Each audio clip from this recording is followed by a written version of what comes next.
Welcome to Senior Speak New Hampshire.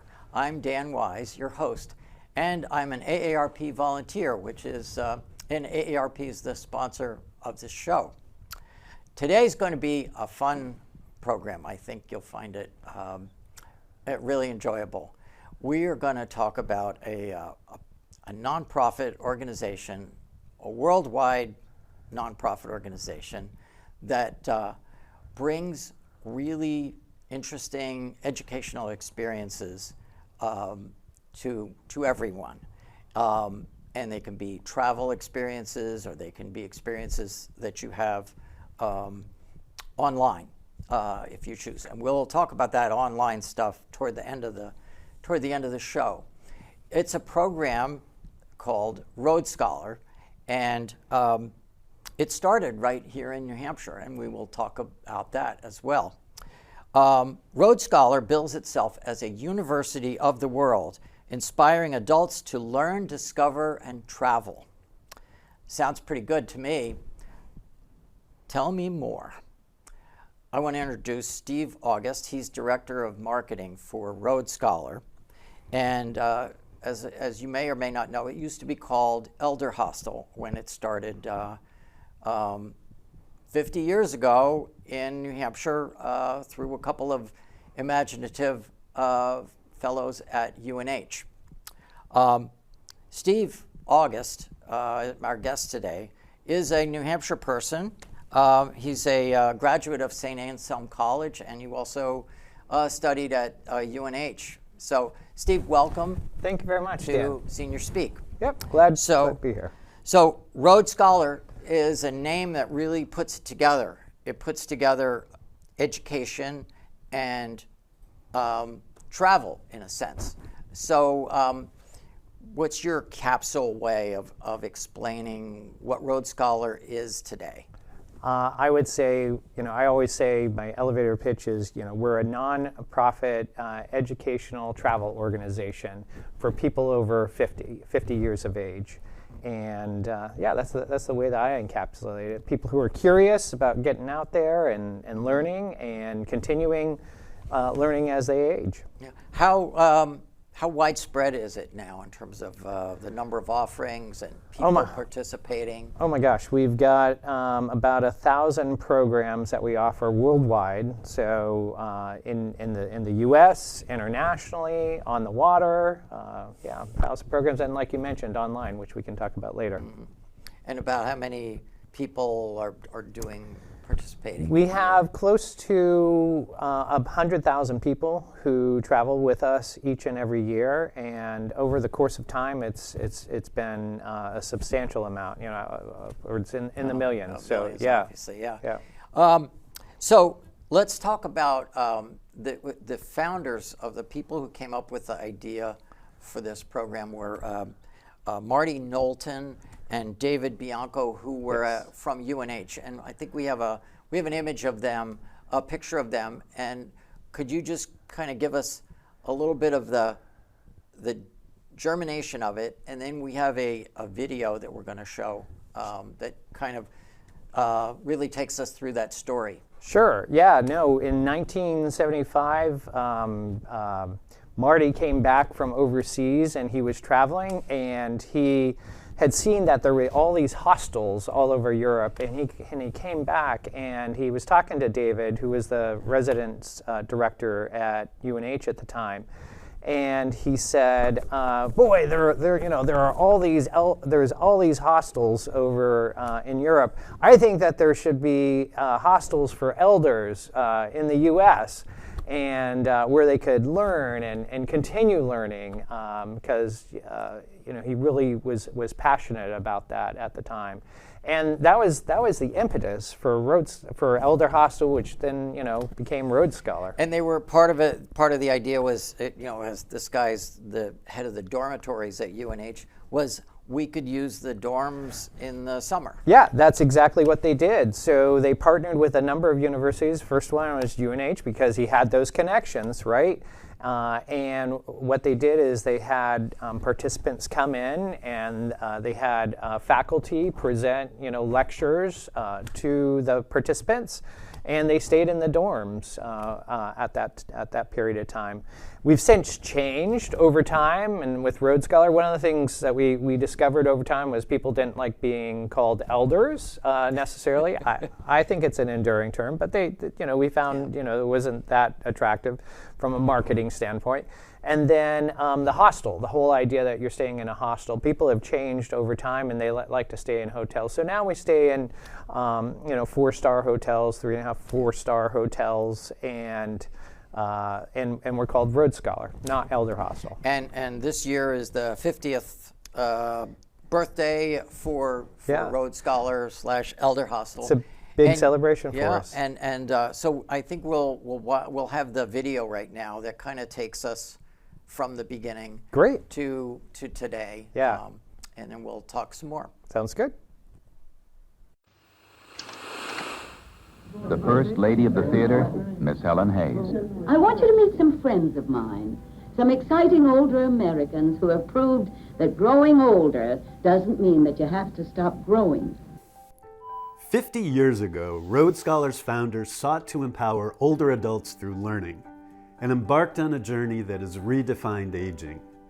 Perhaps the critical thing is that the people who come to Elder Hostel, so many times people have said to me on Sunday night or on Monday, this is the most exciting group of older people I've ever met. When it all began in 1975, we were Elder Hostel.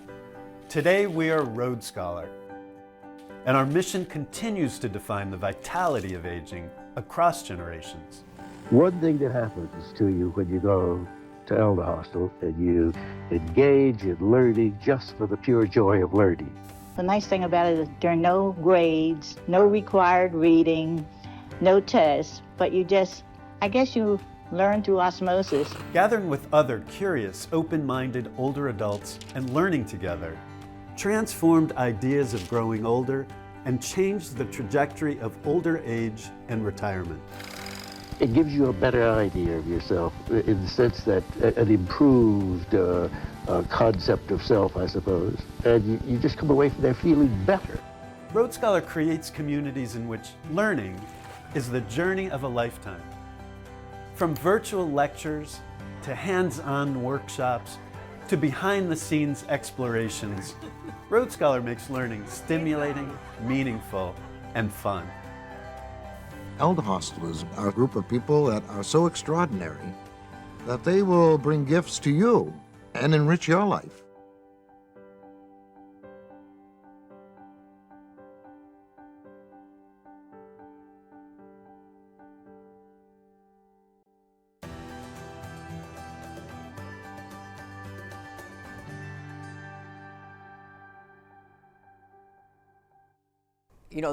There are other educational travel programs that, National Geographic has a travel program, Sure. and universities do that.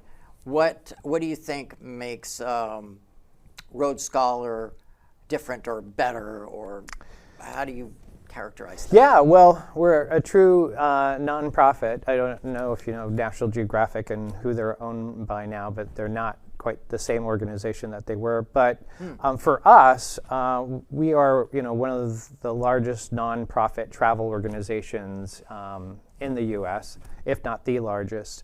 And really what we bring to bear is strong educational component.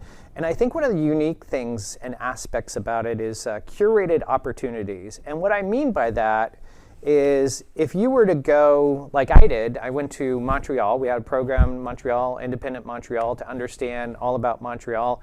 We have guides who walk us through the city, but they're teaching us all about the city.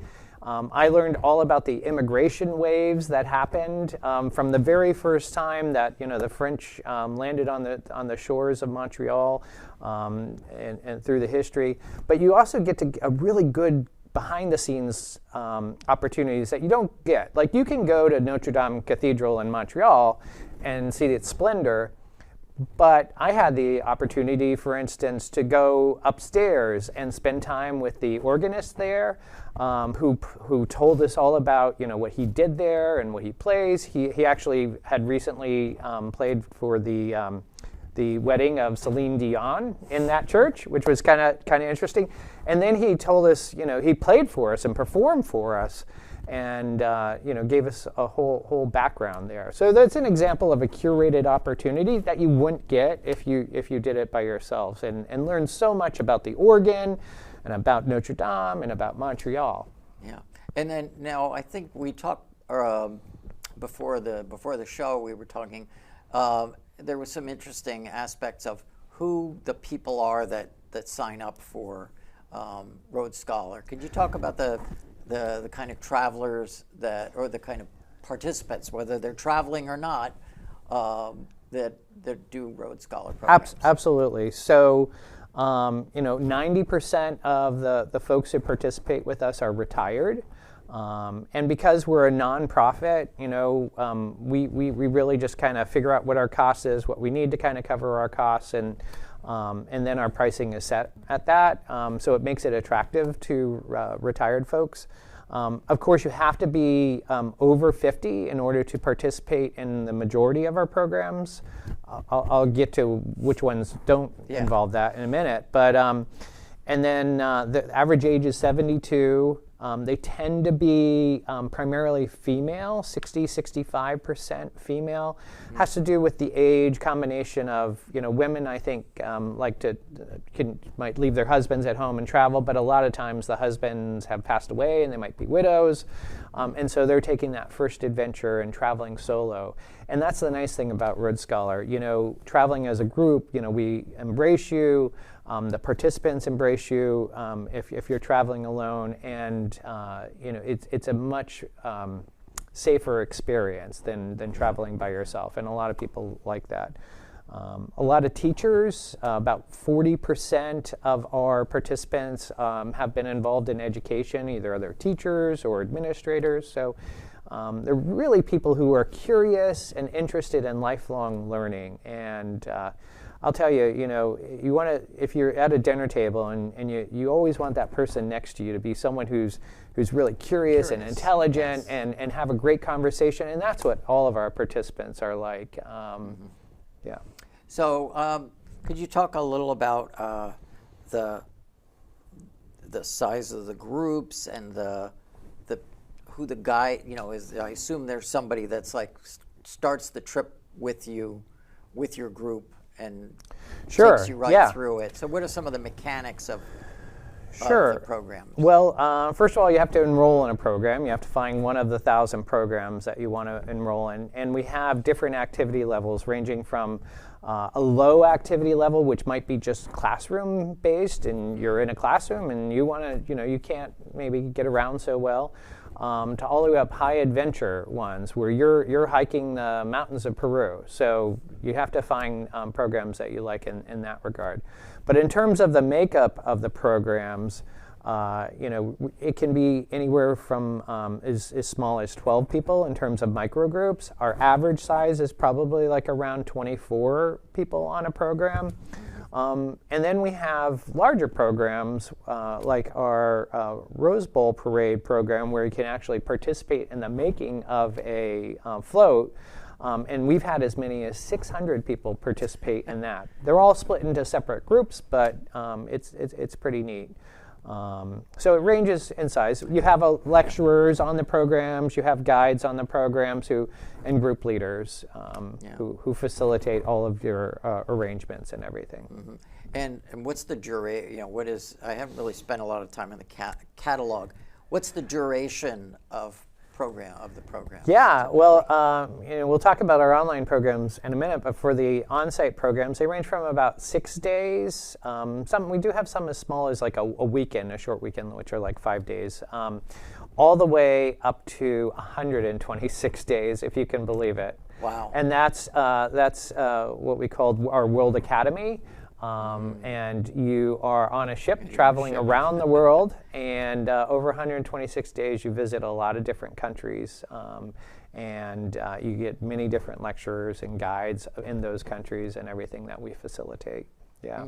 Wow. So it really runs the gamut. Now, you guys have introduced some innovations or some tweaks to some of the programs. That was kind of interesting. Yeah, there's a couple different things. One is, I mentioned the ages. Well, we also have what we call these grandparent-grandchild programs, where the grandparent travels with their grandchildren. So it can be one or two if there are two grandparents. And they travel together, and it becomes a learning experience, a bonding experience, and it's they're in the U.S. and they're international. It's really so very mission oriented for us because it really kind of develops that bond with the grandparent and that grandchild, especially if they're far away. It gives them an opportunity to really kind of coalesce. Where are some of the places?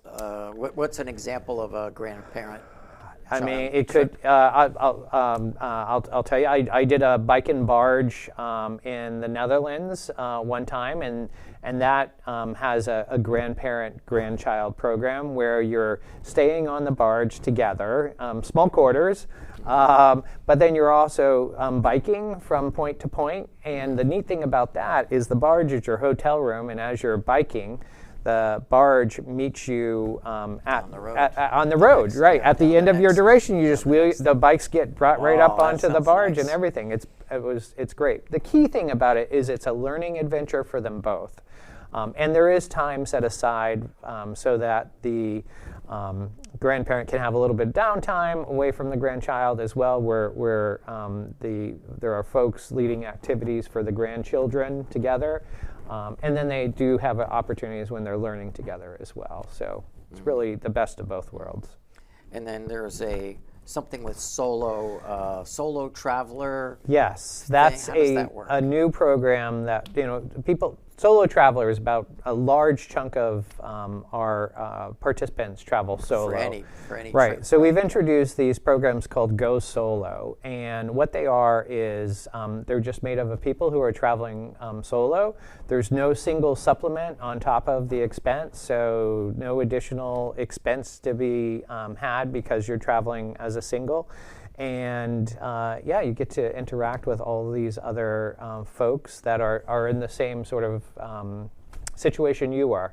I will say, I've been on a lot of different Road Scholar programs, and I have my spouse, and we travel as a couple, and all of the couples do, enjoy that participation with the people who are singles and everything. For the most part, they're not left out, but this Go Solo approach kind of assures that they're having the experience that they really want to have without additional cost.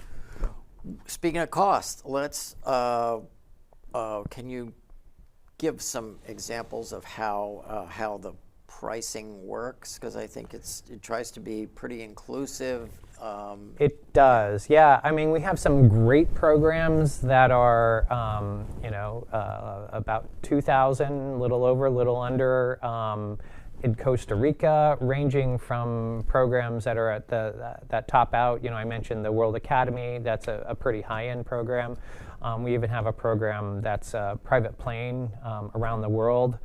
And around Africa, and those are on the high end. So most of our programs are on the much lower end, but those are on the higher end, and that's the majority of the programs that we offer. So I would say, the average is probably $3,000 to $4,000 a person, but we do have a lot of programs at the lower end, and this is for like usually more than a week. Oh yeah, and it would include your accommodations and most of your meals. Yeah, I mean that's the key thing, right? Cool. So you have accommodations, you have meals, you have guides, you have lecturers, all of the education, those curated opportunities we talked about. Everything is included, and that's what.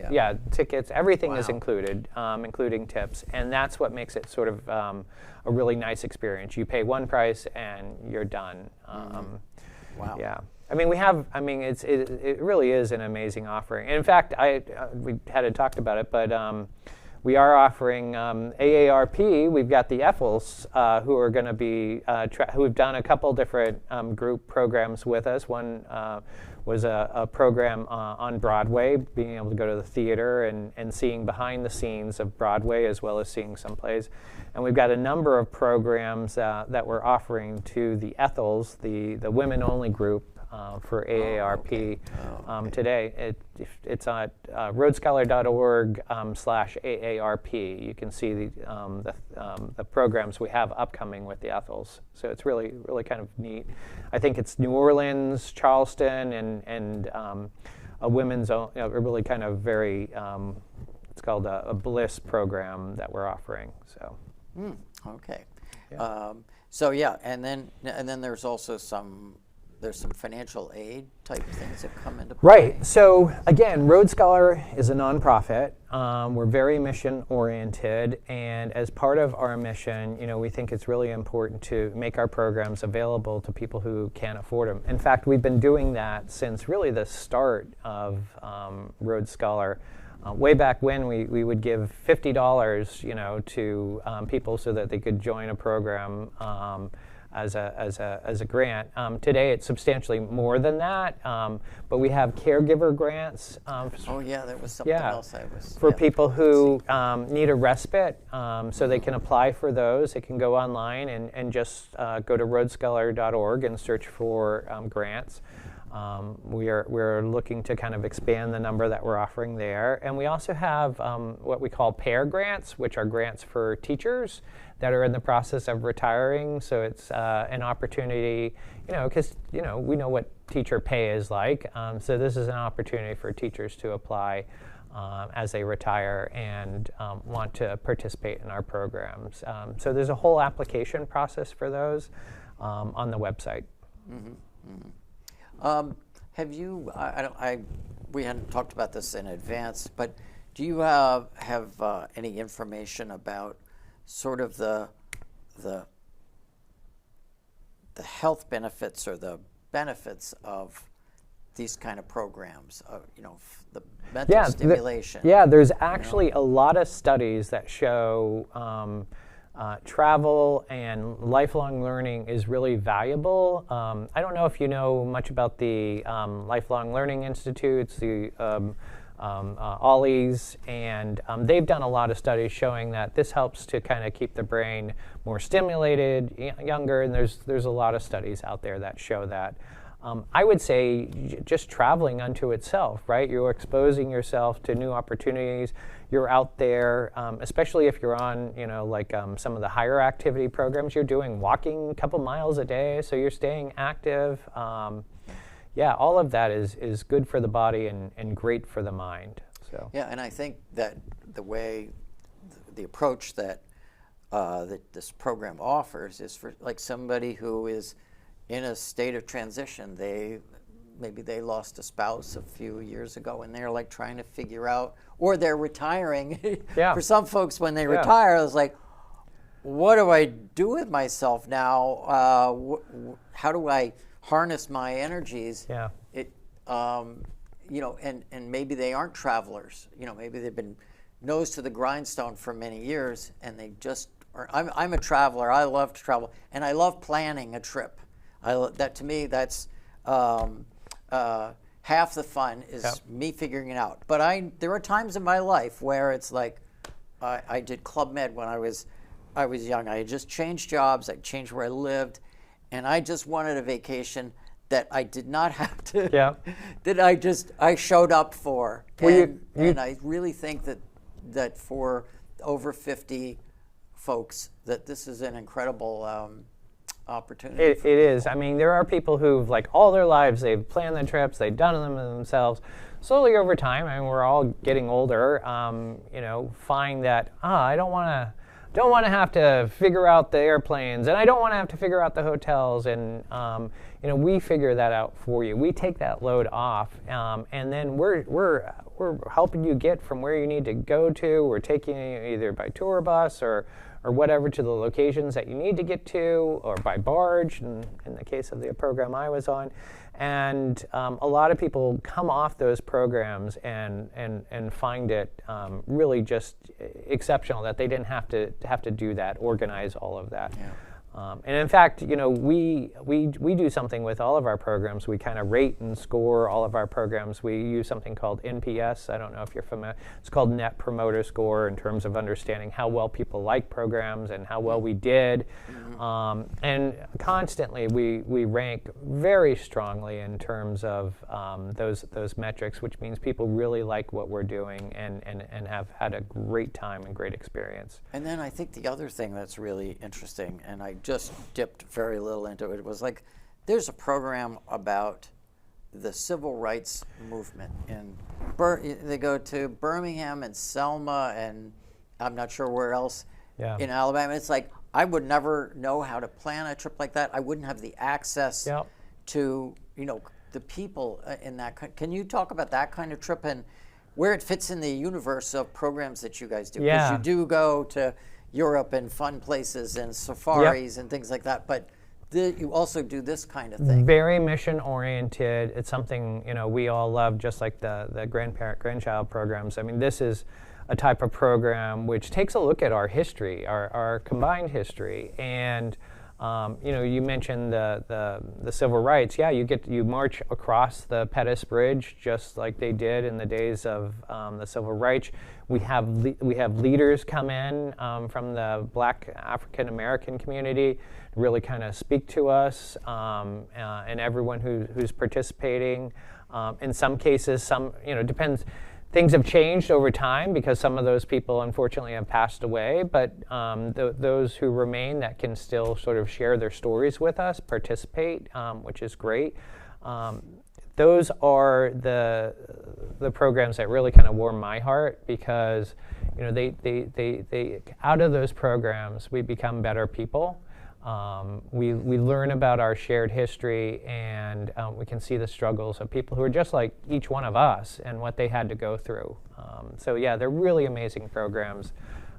We have a number of them. We have one program which I dare to even mention. It's participating with the Navajo schools out in Arizona. And that one program where people help out, and it gets filled like that, in an instant. People are already on waiting lists now for 2027. It's crazy. But That's those great. a number of mission-oriented programs like that. And speaking of mission-oriented programs, and we were talking about people who maybe can't travel as much anymore. We have our online programs. Something out of the pandemic we launched were our virtual programs, and we have a couple different ones. We have our Adventures Online, which for people who can't, for whatever reason, travel to a destination, they can learn online and experience what it's like to be in a place or to learn about a subject from the comfort of their own homes. And we call that Adventures Online. Are those like a series, or do It those is like tend a to be 4-day series, starting at around $299 for that time period. And then we also have paid lectures, so 1-hour lectures for $25 that we offer almost one or two every week. Oh, so it's that like a people can watch library that online. you could just it's look like up it's on. like going to your On local demand. university. It's like an on-demand type of thing. No, it's not on demand. It's live. It's live. You Oh, can wow. chat and ask Oh, questions and interesting. things like Oh, that. neat. Okay. So those are our that's even paid better. lectures, and then we have our free lectures, which is something we offer once or twice a month, completely free. For instance, this April we offered a free lecture, and we had Doris Kearns Goodwin come and present for our participants. And we had, for that one, that was a large one. We had over 20,000 people participate. Yeah. But for the most part, they're much smaller than that. They're like about 1,000 or so. We have a really interesting one that's kind of coming up, October 2nd. we're working with a researcher who's been searching for Amelia Earhart's plane. Oh, I love that story. Yeah, Love that and he's going back to the area to do some search. They think they found what looks like an airplane underwater. Anyways, he's coming to present as part of our free lecture. I don't know when this airs, but October 2nd, I think at around 1:30. I'm looking forward to it. That sounds very cool. Yeah. That does sound very cool. Yeah. And we had a brief mention of the lifelong learning, the Osher Lifelong Learning Institute, which I'm only dipping into that a little bit. It's something we're going to be doing in a future month, which is where area colleges offer programs to older adults. And we're going to have some guests on to talk about those programs, which tend to be volunteer. They seem to be volunteer run. And they'll have a lot of courses that are very timely, taught by people who know what they're talking about in your own community. And New Hampshire is a hotbed for that. Dartmouth, UNH, Riviera College, or Riviera University. Riviera University, yes. Yep. They're among the participants in that. Plymouth State probably is involved. So we're going to be doing that in a future program. But I think we're going to about wrap it up right now. Steve, I think we've ended on a good note talking about some of the really great programs that are offered, and I hope we have a contact information for Rhodes Scholar on the screen right now, and we encourage you to check into it. And if you're ready to travel, you want to travel, you can do that. If you are not able to travel, you can dip into the quality of the Rhodes Scholar programs through the online component. So Steve is a New Hampshire guy. I'm glad that he was able to make it with us today. Thanks a lot, Steve. Thank you so much for having me, Dan. Appreciate it. Thank you. And until next time, I'm Dan Wise. This is Senior Speak New Hampshire. Good day.